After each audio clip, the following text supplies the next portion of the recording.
നിയമസഭയിൽ പ്രതിപക്ഷ നേതാവായി പിണറായി വിജയൻ എത്തുമ്പോൾ പിണറായി വിജയന് പ്രായാധിക്യമുണ്ട്, പിണറായി വിജയൻ പ്രതിപക്ഷ നേതാവായി ശോഭിക്കില്ല എന്നൊക്കെയുള്ള ആരോപണങ്ങൾ ഉയരുമ്പോൾ ഒരു പേര് ശ്രദ്ധേയമാകുന്നു.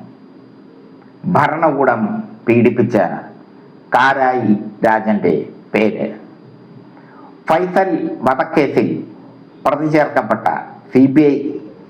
ചേർക്കപ്പെട്ട സമ്മർദ്ദങ്ങൾക്കൊടുവിൽ CBI പ്രതിയായി ചേർക്കപ്പെട്ട കാരായി രാജന്റെ പേര്. റെക്കോ ചെയർമാനായിരുന്ന കാരായി രാജന്റെ പേര്. തലശ്ശേരി നിയോജക മണ്ഡലത്തിൽ നിന്നും അദ്ദേഹം തെരഞ്ഞെടുക്കപ്പെട്ടത് 20,523 വോട്ടുകളുടെ വൻപിച്ച ഭൂരിപക്ഷത്തോടെയാണ്. ഭരണ വിരുദ്ധ തരംഗം ആഞ്ഞടിച്ചു, CPM വിരുദ്ധ തരംഗം ആഞ്ഞടിച്ചു എന്നൊക്കെ പറയുമ്പോഴും കാരായി രാജൻ സുരക്ഷിതനായിരുന്നു തലശ്ശേരിയിൽ. കാരായി രാജൻ ആദ്യമായി നിയമസഭയിൽ എത്തുകയാണ്. നിയമസഭയിൽ കാരായി രാജൻ എത്തുമ്പോൾ കോൺഗ്രസ്സുകാർ പേടിക്കണം.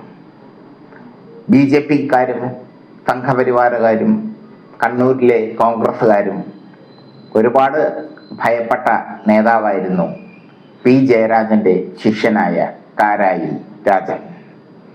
തലശ്ശേരിയിൽ നിന്ന് അദ്ദേഹം വിജയിച്ചിരിക്കുന്നു. TP ചന്ദ്രശേഖരൻ വധക്കേസിൽ അദ്ദേഹത്തെ പ്രതി ചേർക്കാനുള്ള ശ്രമം നടന്നിരുന്നു. പക്ഷേ കാരായി രാജൻ അതിൽ പ്രതിയായില്ല. ഫൈസൽ വധക്കേസ് RSSകാർ കെട്ടിച്ചമച്ച കേസാണെന്ന് RSSകാർ തന്നെ പിന്നീട് പറഞ്ഞു.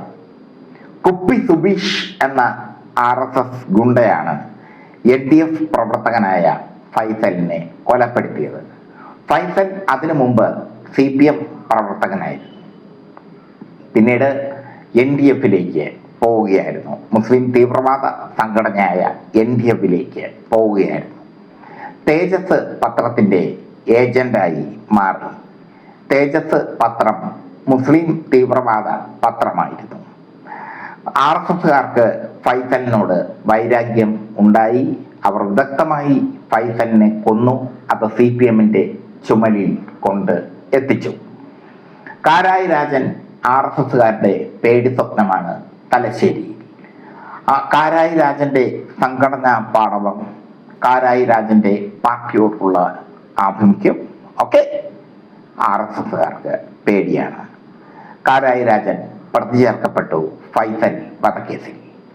കണ്ണൂർ ജില്ലയിൽ പ്രവേശിക്കരുത് എന്ന് കാരായി രാജനും അദ്ദേഹത്തിൻ്റെ തോളുരുമി നിന്ന സഖാവായ കാരായി ചന്ദ്രശേഖരനോടും കോടതി നിർദ്ദേശിച്ചു.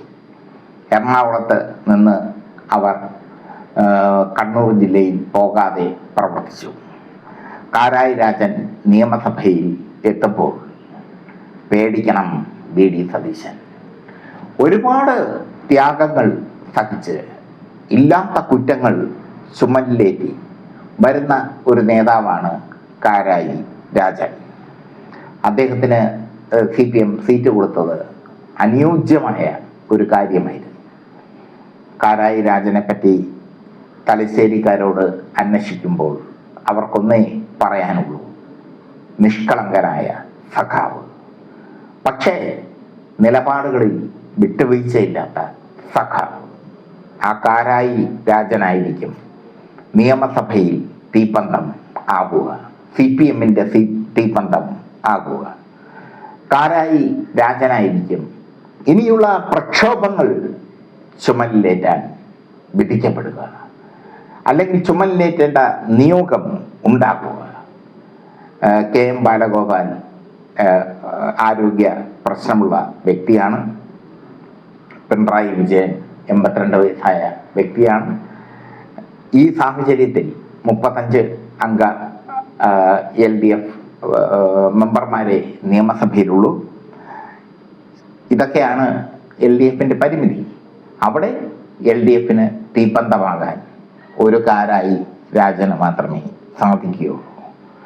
തലശ്ശേരിയിലെ തട്ടകത്തിൽ നിന്ന് വളർന്നു വന്ന കാരായി രാജൻ, RSSന്റെ വധഭീഷണികളെ അതിജീവിച്ച കാരായി രാജൻ, NDFന്റെയും പോപ്പുലർ ഫ്രണ്ടിന്റെയും SDPIയുടെയും വധഭീഷണികളെ അതിജീവിച്ച കാരായി രാജൻ.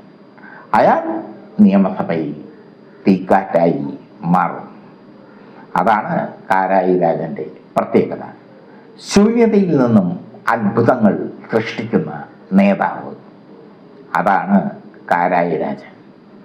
അദ്ദേഹമാണ് പിണറായിക്ക് വലം കൈയായി ഇനി നിയമസഭയിൽ ഉണ്ടാവുക.